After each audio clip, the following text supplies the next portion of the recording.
اور دم کرنے سے اور اس کا معاوضہ لینا یہ جائز ہے کہ نہیں؟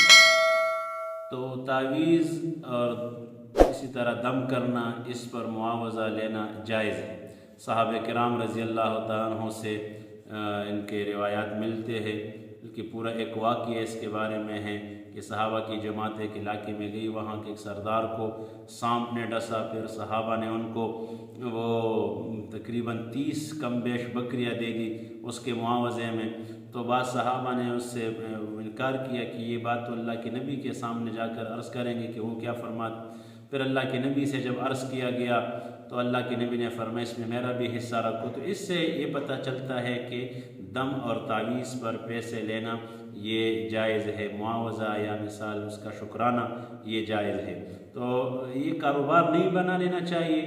بہرحال اگر کوئی اس طرح بعض اوقات کوئی دم کر کے اس کے شکرانے کے طور پر کوئی پیسے دے یا کپڑے وغیرہ دے یا کوئی اور، تو یہ جائز ہے۔ باقی اس کا وہ نہیں بنانا چاہیے، دکانداری اس سے نہیں بنانا چاہیے، اور کسی کو یہ بھی نہیں بتانا چاہیے کہ ہم گارنٹی سے یہ کرتے ہیں، ہم یہ تجربے سے یہ کرتے ہیں۔